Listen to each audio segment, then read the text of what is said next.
Good afternoon, everybody. My name is Tim Fullerton. I'm the Director of New Media here at the U.S. Department of the Interior, and I want to thank you for joining us this afternoon for this very important chat related to energy issues. We are very fortunate to have Secretary Salazar with us this afternoon, and he'll be answering your questions for the next 30 to 40 minutes. So if you haven't already submitted one, you can do so by entering it in the chat window below this. We'll be able to answer them from there. We've already got a lot of great questions, so whether it's renewables or whether it's offshore energy production, we're here to answer them. So before we get to the questions, I just want to give the Secretary a few moments to just give some opening remarks. Mr. Secretary? Thank you very much, Tim. President Obama has made energy one of the highest priorities of his administration from day one. So from the very beginning, we moved forward with the new energy frontier, trying to stand up renewable energy. We've had great success in creating what are now the largest solar energy facilities in the world, geothermal and wind power facilities, and we're continuing in that direction as well. His goal in the State of the Union is that we have 3 million households that are powered by renewable energy. We're going to get that done. We're already well on our way to getting that done in this year. In addition to that, he believes in an energy program that includes efficiency. So we're moving forward with major efficiency measures on energy, as well as moving forward with oil and gas production domestically. Natural gas is a key component of our energy future. The President recognizes that, but it's very important that we also develop our energy resources in a safe and environmentally protected way. So it's a great day and a great time in America because energy is the cornerstone of our economy. It's a cornerstone of our national security and also our environmental security. So we're proud of the work that we've done, and we recognize we have a lot more to go. Great. Thank you, Mr. Secretary. Well, the first question came in through email. It's from David in California, and he wants to know, what is the Bureau of Land Management doing to ensure that solar power plants aren't placed on public lands in areas that will affect wildlife and are used by the public for recreation? David and Tim, the most important thing that we can do is to make sure that we are being smart from the start. So from the very beginning of our time here under President Obama here at Interior, we started the smart from the start concept in terms of how we do our planning for renewable energy development. That means what we're doing is we're looking at those places, for example on solar, where we know that in the states of Arizona, California, Nevada, and New Mexico, and a little bit in Colorado, that there are the best places for the siting of solar facilities. But it doesn't mean because you have good sun that that's where you ought to site these facilities, because we want to make sure that we are not impeding or impinging on any of the values for national parks or for ecological values or wildlife habitat. So what we've done is we've gone through a program where we've identified the best areas for siting of solar energy facilities across the country, and we're in the process of completing that. So we want to make sure that we are protecting the conservation values which we stand up for in this department every day, and that as we move forward with renewable energy, that we're protecting wildlife and wildlife habitat and scenic values in our national parks. Great. We're going to take a question related to fracking right now. There's a lot of interest in this, and this came in from the chat. And most people want to know what the department is doing around fracking to ensure that it's a safe way to extract natural gas. We have been working on this for some time, and the President of the State of the Union mentioned what we wanted to do in natural gas. We believe natural gas is a significant part of our energy portfolio for the future. But as we have now developed a 100-year supply of natural gas in the continental United States, we need to make sure that that natural gas is being developed in a way that's not going to destroy our environment and destroy other values that we care so much about. Now, in the history of fracking, we don't know of instances where fracking has contaminated water, but we do know that there are ways in which fracking could create problems. And so what we want to do is we want to make sure that there is disclosure, because it's important that people understand what is being injected into the underground. There's no reason for oil and gas companies to keep that secret. So the President of the State of the Union called for disclosure of those materials. And there are other measures that we'll take to make sure that as natural gas is proceeding in the 700 million acres that we govern here at the Department of Interior, that it's done in a safe and responsible way, and people can make sure that they can live free of fear respect what the consequences of fracking might be. Great. Thank you, Mr. Secretary. The next question is going to be related to a jobs question. We heard some positive numbers today, but we know that there's more that needs to be done. So this question is, given the circumstances of the unemployment in this country, there are many currently unemployed, what are some of the things that we're doing to usher in a green energy revolution and also get people back to work? And this question is from Rick in Connecticut. Rick, I appreciate the question. We are doing everything within the executive power at the President's direction to make sure that we are creating as many jobs as we possibly can. You know, we find the job numbers of this morning to be encouraging, but we also know that we have a lot more work to do. So the Congress could help us out, and the President has asked Congress to help out, but we also aren't waiting. And so we are moving forward with our own authorities to make sure that we are doing everything we can to create jobs in the renewable energy sector. And in fact, our output of renewable energy has doubled just since the time that we took office. The number of renewable energy projects we're working on across the country now is in the dozens. Just yesterday we made an announcement on Atlantic wind, because we believe that the 10 states along the Atlantic can benefit greatly from developing an Atlantic wind energy program. We've been working on that for several years and are making significant progress. So jobs and energy, which powers our economy, really are integrally tied together. And so it's been a high priority for President Obama and his energy team. Great. The next question is going to come from Christopher in Colorado, and this is related to offshore oil exploration. And so I think I speak for a lot of Americans when I express concern over whether or not companies who plan to extract natural resources have the capabilities to prevent future disasters. And so his question is, have we developed plans in case something like an oil spill were to happen again? Christopher, thank you for asking the question, and thank you also for persevering through the major storm that you're getting there in Colorado. I was just on the phone with my family, and I know how much snow has come down in the Denver area, so drive safe and be safe. You ask a very good question. You know, how can we make sure that we can prevent another oil spill from happening like the one that we saw with BP and the Macondo well in the Gulf of Mexico in 2010? Well, we can do that by making sure that the largest, most significant overhaul in how we regulate oil and gas in the oceans of America are ones that are safeguarding our environment, and I believe that we are there. We have spent a lot of time leading this largest overhaul in American history to make sure that we have safe oil and gas production. We have inspectors, and we also have required industry to do a number of things, including third-party certifications, developing the capability to respond to quickly shut off any kind of accident that might occur. So we're in a much better position than we ever were. Now, having said that, Christopher, it's also important to know that it's never going to be risk-free. Nothing that we do in terms of oil and gas production is 100% risk-free. And so our responsibility in government on behalf of the American people is to make sure that as we produce oil and gas from our oceans in America, that we're doing in the safest way possible. And as we have developed our programs, which now are seen as the standard for the world, we're also making sure that other places around the world recognize the improvements that have been made, because the oil and gas industry is a global industry. So what happens in Brazil and Nigeria and Russia, all those places are developing oil and gas out in their oceans. And so we are pushing hard to make sure that we have international protocols in place so we can safeguard the oceans of the world. Great. Thank you, Mr. Secretary. And I just want to, for those of you just joining us, I want to thank you all again for submitting your questions on energy and the work that we're doing here at the Department to help promote more U.S. Domestic energy supply. We're getting a lot of great questions in right now, and we want to remind everybody that if you joined us late, you'll be able to watch the full chat early next week at DOI.gov. We'll make sure it's up there for you. So with that being said, we're going to move on to the next question, and it's a question from Emily on here, and she's asking about the issue of water scarcity out west and its relation to energy development, and what are the types of things that we're doing to help fix that problem. Emily, that's a very important question, and you being from the West, you understand that water is in fact the lifeblood of our communities, and without water, frankly, the West wouldn't have the kind of livelihood that it currently has, and we have concerns. We know, for example, in the Colorado River Basin that we're going to see a significant decline in the amount of water in the Colorado River Basin because of climate change, and the same thing is true on the Rio Grande River. So it is an issue of huge concern to us, and what we're doing in response to that reality are several things. First, We believe water conservation is a very significant part of what we need to do, so we've developed a program called Water Smart.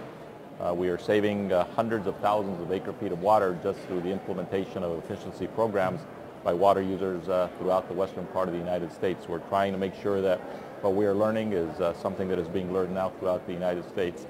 And secondly, we also are working with municipalities, with agricultural water users, and others to make sure that we are prepared for a decline in the amount of water that will be available within those basins.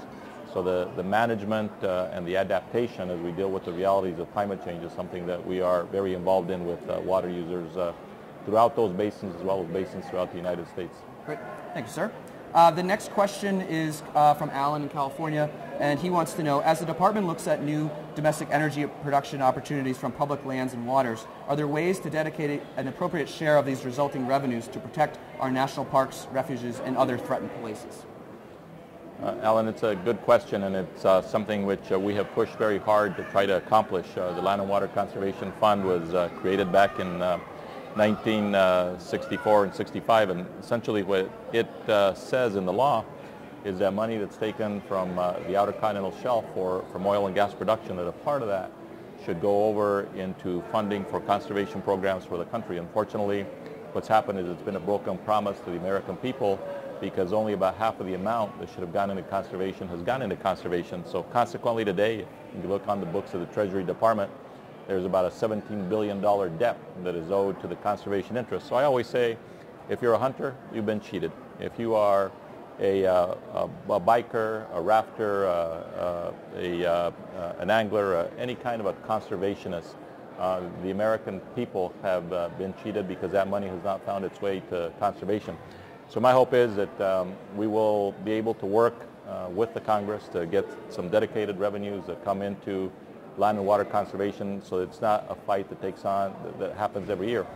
Last year, for example, in this department, we generated on behalf of the American taxpayers over $12 billion. $12 billion, that's the money that was paid in royalties and rentals to the United States, which we collected here at the department. But it goes into this dark hole, and it never ends up helping in terms of the conservation agenda. The President has been very strong in pushing for a 21st century conservation agenda and what we call the America's Great Outdoors program, and we're doing great things in the Crown of the Continent and the Everglades, the Dakotas, all over the country. But it's going to take some money to be able to move forward with many of these conservation projects. So I hope that we're able to develop a program with Congress in the year ahead that will dedicate more of these revenues into conservation. Great. And it's great that you mentioned the America's Great Outdoors Initiative, and if people would like more information on that, they can go to americasgreatoutdoors.gov for more information on that great program. So we're going to take another question from the chat here. This next question is, what are we doing to overhaul our transmission grid so that we can move this renewable energy across the U.S.? We have a team of people that includes the Department of Interior, the Department of Energy, FERC, the Federal Energy Regulatory Commission, and the Department of Agriculture. What we have done is we have looked at places where we can build transmission so that we can take renewable energy from the places where it's being produced, the places where it's going to be consumed. It doesn't do us much good to have great wind energy resources in Wyoming or in the Dakotas and not be able to have transmission to get it to places where it's going to be consumed. So a number of transmission lines that we're working on. The President has prioritized 7 of those transmission lines, which we're moving forward as aggressively as we can to get them permitted. They will create thousands of jobs here in America, and it will make sure that we don't leave our renewable energy potential stranded in places where it can be used. Great. Thank you, Mr. Secretary. We're going to take another question online here, and the question is from Kelsey, and it's, what steps are being taken to ensure that oil and gas development on public lands is done in an environmentally sound way? Kelsey, the first thing that we're doing is making sure that oil and gas production is taking place in the right places. So, from the beginning, we have said that we don't believe that oil and gas drilling and exploration ought to take place everywhere. We believe that there are places that ought to be off limits, areas that are close to riparian areas and rivers, close to national parks, places that have ecological value. So minimizing the footprint that oil and gas production has on public lands is part of the agenda that we have been implementing now for 3 years. In addition to that, there are other efforts we have underway, including making sure that when wells are drilled, they have integrity and how they are constructed, and that how you deal with the water quality issues is something that is also addressed. So a number of components of our program to make sure that as oil and gas production does take place, that we're doing as much as we can to make sure the environment is protected. Thank you, sir. We've got another question that we're going to take online, and this is about public partnerships from Cheryl. And she's asking, how can local governments work with Interior on all of our energy production work? You know, local governments are key partners in all of our work on energy. Obviously, the President has put a major marker down in terms of efficiency, because we believe we can do a lot more with less energy. And so we have a number of partnerships with local governments on energy efficiency. We have a number of partnerships that we're pursuing also in terms of natural gas and conversion of vehicles over from diesel and gas over into natural gas. So a whole host of programs that we have where local governments are key partners with us in terms of recognizing that we can do a lot more by working together. It's true for the city of Los Angeles and Denver, Colorado, and St. Louis, and so many other places where I have been in the last 3 years, where we have these partnerships on energy, because mayors and city councils very much recognize the importance of doing everything that we can do on energy, and that includes efficiency. It includes renewable energy, and it also includes making sure that energy development is taking place in the right way. Thank you, Mr. Secretary. And the next question is going to be about the renewable energy tax credits and how critical those are to extend in order to keep developing renewable energy in this country. Yeah, they're essential. You know, we can do so much within our executive power, but frankly, if we don't have the tax credits extended, it's going to shut down the industry. This is especially true for wind, because the wind energy tax credit is set to expire at the end of this year. And so having the Congress act on extending those tax credits is very important, because industry, all the businesses that are doing wind energy now in the United States, those businesses that have helped us double the amount of renewable energy just in the last 3 years here in the United States, they need to be able to plan for the long term. And with uncertainty about the future of the tax credit, now especially for wind, there's uncertainty in the industry. So it's one of those things that we are very much hoping that the Congress will act on, and the President has called on the Congress to pass those tax measures. The next question we're going to go to is from Katie. She's here in Washington, D.C., and she's asking, as a manager of public lands, how is Interior planning for transmission upgrades, and how specifically will DOI incorporate Indian tribes in this planning process? Katie, as I said before, what we are doing is looking at the entire grid system through the United States, and there's really two aspects to it, Katie. The first is the onshore, where we know that there needs to be additional transmission lines that need to be developed. Those transmission lines are being charted out, and we're working closely with all the agencies to make sure that those transmission lines will be built. And then on the Atlantic, where we believe there's so much potential, up to enough power, more power really, from wind energy than is currently used in all the electricity system in the United States, there's some natural advantages for us. And so we're working with companies to build a transmission backbone along the Atlantic, and those things are going well. But there's still a lot more that needs to be done, and we continue to do everything we can within the powers of our administration to get it done. The next question is related to hydropower, and it's from Lily, and it's come in from the chat just a few moments ago. And she's asking about how important is hydropower going to be as part of our energy future? You know, Lily, hydropower is already a significant part of our renewable energy portfolio here in the United States. We believe that we can already take existing what we call low hydropower and essentially create additional hydropower from these projects. Water flows through pipelines, and it now flows across many dams across the country, but it's not generating electricity. And so we've worked with the Department of Energy and with FERC to develop a program that will have hydropower being a part of our energy portfolio. Now, it's going to be a different kind of hydropower than in the past. You know, we're not looking at big dams where rivers are going to be dammed to create thousands of megawatts of power. But you can certainly do something that will be very significant with respect to small hydro. And so we're very much leaning into it with the Bureau of Reclamation and with some of the other agencies that I either control or I have some influence over. Thank you, Mr. Secretary. And I just want to remind everybody that this full chat will be available next week at doi.gov. And right now we've probably got time for 2 or 3 more questions. So if you've got a burning question you'd like to ask the Secretary, now would be a great time to answer it. We'll take a look on here and see if we can get to it. But in the meantime, there's a question in from Carol on energy efficiency. And she's asking, is there anything in Interior's agenda that is focusing on large-scale energy efficiency?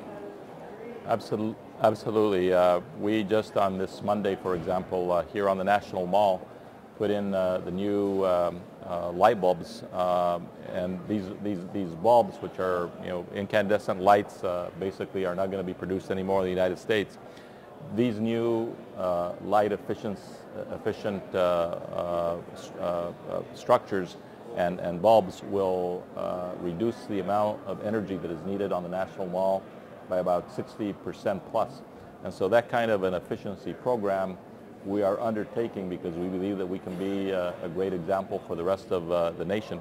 Over the last 3 years, we have funded and stood up some 3,400 projects around the country. They include visitor centers at national parks and wildlife refuges, at geological survey monitoring stations.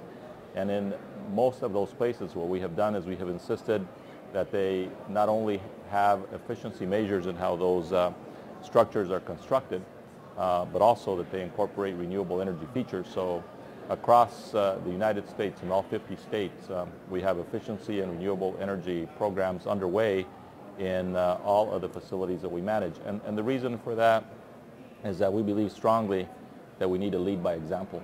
And so by being a good example, we have 25 million people that come to the National Mall every year.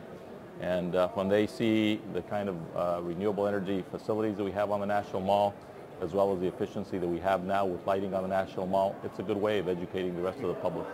And I'll just add that we're actually sitting in the Bison Bistro in the basement of the Interior building right now, which was actually recently certified as a LEED Platinum building or area. So we were very excited about that as well.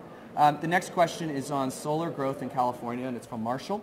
And he asks, from your position, what are the types of things that are hindering solar growth in California, and what are some of the things that we can do to sort of continue to promote solar in California?